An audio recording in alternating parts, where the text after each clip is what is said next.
Hey guys, welcome back here today. Got some painting getting ready to happen on the inside. You can see here behind me we got all the paper on, getting everything masked off and prepped ready for paint. But today we're working on some of the windows in the front living room where we did not have original windows. So we've had to recreate whole entire frames, sills, and even the sashes using some old windows and putting them back together. So I wanted to show you a new product that we're working with. We've used this once before.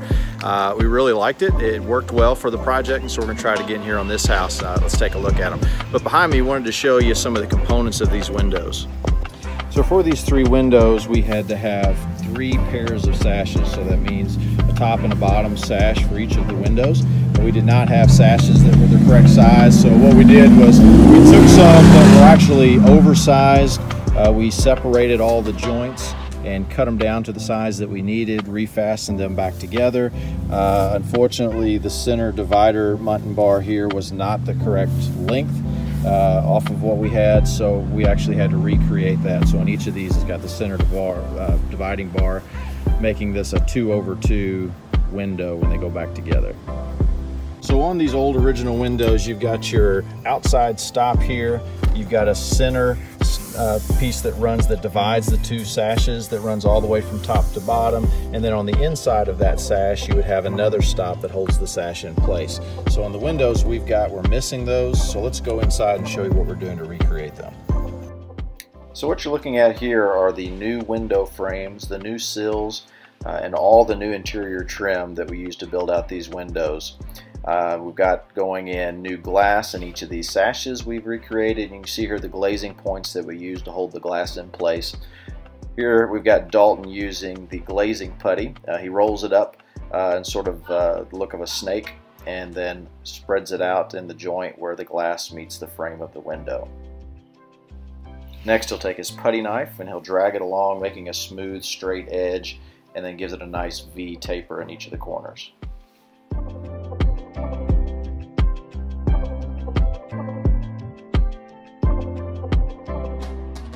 And then here's a great look at the finished product when you get a nice clean straight edge.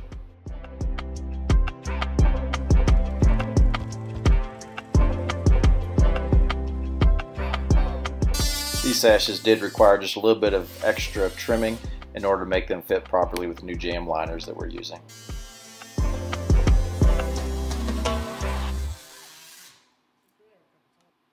So these are the jamb liners we got. They're from J&R Products. We ordered them online. They were shipped out to us.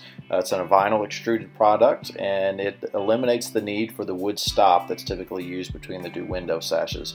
You can see here the stop that runs down the middle is what will separate those 2 sashes. Each window kit does come with the installation instructions you see here, and then you can also order these door ease lube sticks, which are used to lubricate the jambs, allowing the new sashes to slide easily up and down.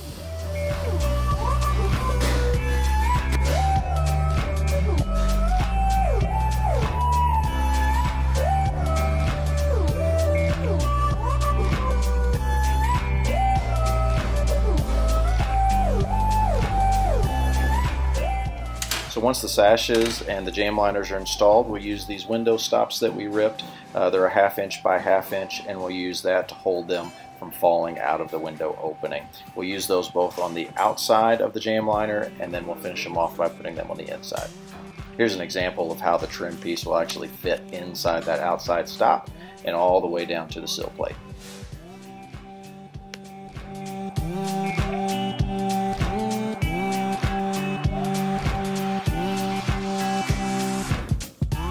So as you can see here, we take both the left and the right jamb liner, we compress them together on both sides of both sashes, and then we lift the entire unit up, setting it in place in the window opening.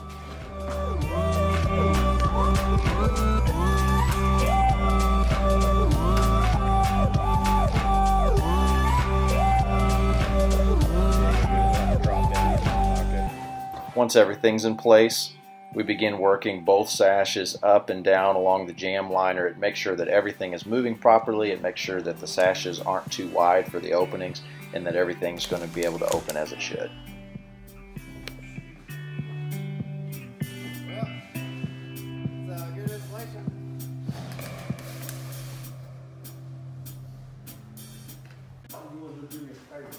What's up,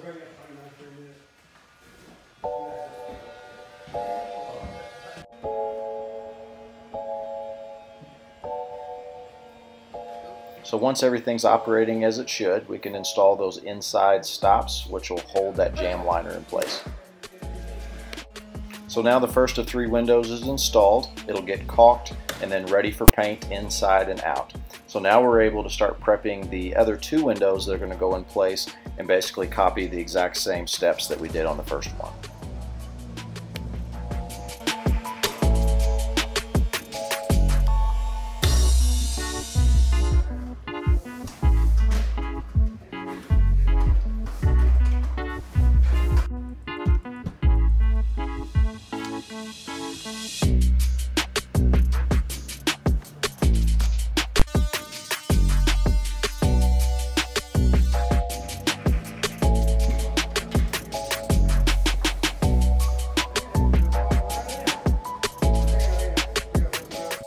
So as we complete the final stops on this 3rd window, get a chance to step outside and take a look at the finished product.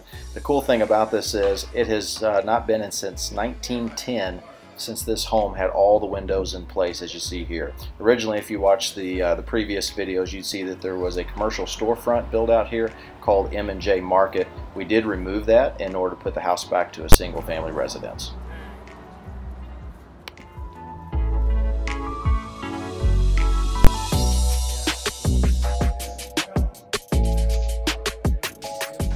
As you see here, everything is ready for paint to begin. All the windows are taped off, ready for all of the trim to get sprayed. Next time you see the inside of the house, it'll be finished painted, ready for finishing touches such as doorknobs, door stops, and any additional light fixtures that need to be hung.